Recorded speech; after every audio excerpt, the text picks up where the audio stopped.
ঝটপট বিকালের নাস্তায় বানিয়ে নিলাম মজাদার মিনি মোগলাই। আসসালামু আলাইকুম এভরিওয়ান, সবাই কেমন আছেন? আশা করি সবাই খুব ভালো আছেন। আবারও চলে এসেছি নতুন একটি রেসিপি নিয়ে। আজকে তৈরি করেছি বিকালের নাস্তায় ঝটপট দারুণ মজাদার মিনি মোগলাই। এই মোগলাইগুলো তৈরি করা কিন্তু খুবই সহজ, এর খেতে কিন্তু অসম্ভব মজাদার হয়ে থাকে। এই মজাদার মোগলাইগুলো ঝটপট কিভাবে বানিয়ে নিয়েছি সেই রেসিপিটি আজকে আপনাদের সঙ্গে শেয়ার করব। আশা করি রেসিপিটি খুব ভালো এবং সহজ মনে হবে। তো কথা না বেড়ে চলুন এই মজাদার মিনি মোগলাই তৈরি ফুল রেসিপিটি দেখে নেই।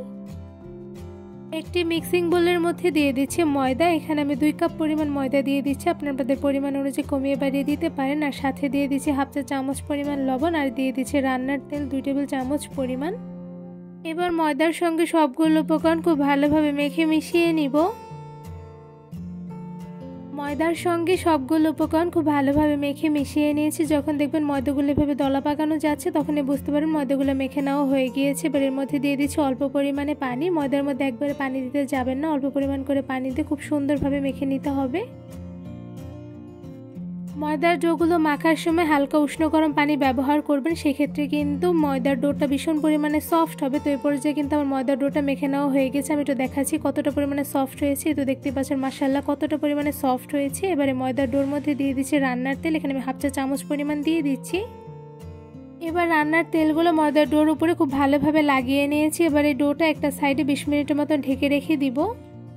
এবার একটি বোলের মধ্যে দিয়ে দিচ্ছি 1/2 কাপ পরিমাণ পেঁয়াজ কুচি, সাথে দিয়ে দিচ্ছি 1 টেবিল চামচ পরিমাণ কাঁচামরিচ কুচি, আর দিয়ে দিচ্ছি ডিম। এখানে আমি 2টার মতন ডিম নিয়ে নিয়েছি। আপনারা যে পরিমাণে বানাবেন ঠিক সেই পরিমাণ করে ডিমগুলো দিয়ে দিবেন। মোগলাইয়ের মধ্যে পেঁয়াজ কুচিটা বেশি দিলে সেক্ষেত্রে খেতে কিন্তু বেশ মজাদার হয়। এবার কিন্তু আমার ডিম দেওয়া হয়ে গিয়েছে। এবার দিয়ে দিচ্ছি স্বাদ মতন লবণ, সাথে দিয়ে দিচ্ছি একটি ম্যাজিক মশলা। মশলাটা দিলে কিন্তু মোগলাইয়ের স্বাদ দ্বিগুণ বেড়ে যায়। সাথে দিয়ে দিব ধনিয়া পাতা কুচি, এখানে অল্প পরিমাণে দিয়ে দিচ্ছি। এবার একটি কাঁটা চামচের সাহায্যে ডিমের সঙ্গে সবগুলো উপকরণ খুব ভালোভাবে নেড়ে মিশিয়ে নিব।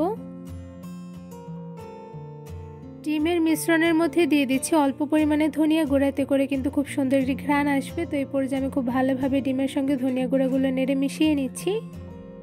ডিমের সঙ্গে সবগুলো উপকরণ খুব ভালোভাবে নেড়ে মিশিয়ে নিয়েছি। এবার কিন্তু মিশ্রণটা একদমই রেডি। এবার একটি সাইডে রেখে দিব। ময়দার ডোগুলো 20 মিনিটের মতন রেস্টে রেখে দেওয়ার পর দেখতেই পাচ্ছেন কতটা পরিমাণে সফট হয়েছে। এবার ময়দার ডোগুলো খুব ভালোভাবে কিছুক্ষণ মুথে নিব। ময়দার ডোগুলো খুব ভালোভাবে মুথে নিয়েছি। এবারে মুথে নেওয়া ডো থেকে ছোট সাইজ করে কিছু লিচি কেটে নেব মিনি মোগলাই তৈরি করার জন্য। এই তো অনেকগুলো লিচি কেটে নিয়েছি। এবার একটি লিচিতে রুটি বেলে নিব, আর সাথে বাকি লিচিগুলো ঢেকে রেখে দিব। এবার একটি ফিরের উপরে ছোট সাইজের লিচিটা আমি গোল শেপ করে নিয়েছি। এবার একটি বেলুনের সাহায্যে অনেকটা পরিমাণে পাতলা রেখে একটি গোল রুটি তৈরি করে নিব। মিনি মোগলাই তৈরি করার জন্য রুটিটা কিন্তু অনেকটা পরিমাণে পাতলা করে বড় সাইজ করে বেলে নিতে হয়। তো এই পর্যায়ে দেখতে পাচ্ছেন অনেকটা পরিমাণে পাতলা রেখে বড় করে একটি রুটি বেলে নিয়েছি। এবার এই রুটির উপরে দিয়ে দিচ্ছি ডিমের সেই মিশ্রণগুলো। এখানে আমি 2 টেবিল চামচ পরিমাণ ডিমের মিশ্রণগুলো দিয়ে দিচ্ছি।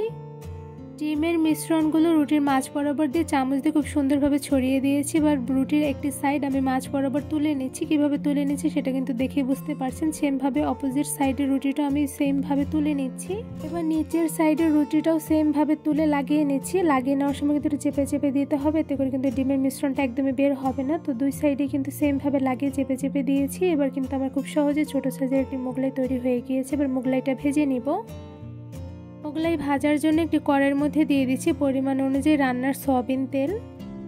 তেলগুলো একটু গরম হয়ে আসলে এর মধ্যে বানিয়ে রাখা মোগলাইটা দিয়ে দিয়েছি। বা চুলার আঁচ মিডিয়ামে রেখে মোগলাইগুলো হালকা কালার করে ভেজে নিব। মিডিয়াম আছে মোগলাইটা কিছুক্ষণ ভেজে নেওয়ার পর দেখতেই পাচ্ছেন খুব সুন্দর ফুলকো হয়ে আসছে। এই পর্যায়ে একটা চামচের সাহায্যে গরম তেলগুলো মোগলাইয়ের উপরে তুলে দিচ্ছি, এতে করে কিন্তু মোগলাইটা ভীষণ পরিমাণে ফুলকো হবে। কিছুক্ষণ মোগলাইটা ভেজে নেওয়ার পর একটি সাইড কিন্তু হালকা কালার চলে এসেছে। এই পর্যায়ে একটা চামচের সাহায্যে মোগলাইটা উল্টে নিচ্ছি। মোগলাইটা খুব সুন্দরভাবে উল্টে নিয়েছি। এবার সেমভাবে মোগলাইয়ের উপরে তেলগুলো চামচের সাহায্যে তুলে দিচ্ছি, এতে করে কিন্তু 2টা সাইডে খুব সুন্দর ফুলকো হবে। তো এই পর্যায়ে আবারও মোগলাইগুলো উল্টে পাল্টে কিছুক্ষণ ভেজে নিব। মোগলাই ভাজার সময় চুলার আঁচটা কিন্তু একদম মিডিয়ামে রেখে মোগলাইগুলো ভেজে নিতে হয়। সেক্ষেত্রে কিন্তু মোগলাইয়ের ভিতরে খুব সুন্দরভাবে কুকড হয় আর উপর থেকে অনেকটা পরিমাণে ক্রিস্পি হয়। তো এই পর্যায়ে দেখতেই পাচ্ছেন মোগলাইয়ের উপরে কিন্তু খুব সুন্দর কালার চলে এসেছে। এই পর্যায়ে মোগলাইটা আবার একটি চামচের সাহায্যে উল্টে কিছুক্ষণ ভেজে নিব। অনেকটা সময় নিয়ে চুলার আঁচ মিডিয়ামে রেখে মোগলাইটা ভেজে নিয়েছি। এরপর যে মোগলাইটা উল্টে নিয়েছে আর এদিকে দেখতেই পাচ্ছেন মোগলাইয়ের দুই সাইডে কিন্তু খুব সুন্দর গোল্ডেন ব্রাউন কালার চলে এসেছে। এরপর যে কিন্তু মোগলাইটা খুব সুন্দরভাবে ভাজা হয়ে গিয়েছে। এবার একটি ছাঁকনির সাহায্যে ছেঁকে মোগলাইটা তুলে নিচ্ছি। মোগলাইয়ের দুই সাইডে কিন্তু মাশাআল্লাহ খুব সুন্দর কালার এসেছে। আপনারা দেখতেই পাচ্ছেন দুইটা সাইডে কিন্তু খুব সুন্দর কালার করে আমি ভেজে নিয়েছি। এরপর যে মোগলাইটা আমি ছাঁকনি দিয়ে ছেঁকে একটু ঝুড়িতে তুলে নিচ্ছি। সবগুলো mini Mughlai golden brown colour করে ভেজে একটি ঝুড়িতে তুলে নিয়েছি। এবার মোগলাইগুলো আপনাদের একটু কেটে দেখাচ্ছি অ্যাকচুয়ালি ভেতরে কেমন হয়েছে। তো এরপর যে দেখতে পাচ্ছেন মাশাআল্লাহ খুব সুন্দর করে কালার করে কিন্তু ভেজে নিয়েছি। এবার একটি ছুরির সাহায্যে মোগলাইয়ের মাছ বরাবর কেটে নিচ্ছি। মোগলাইয়ের মাছ বরাবর কেটে নিয়েছি। এরপর যে দেখতে পাচ্ছেন মাশাআল্লাহ ভিতরে কিন্তু খুব সুন্দরভাবে কুকড হয়েছে। এবারে মোগলাইটা আমি 4 পিস করে কেটে নিচ্ছি। মিনি মোগলাইগুলো 4 পিস করে কিন্তু কেটে নেওয়া হয়ে গিয়েছে। এবার সেম ভাবে বাকি মোগলাইগুলো 4 পিস করে কেটে নিব।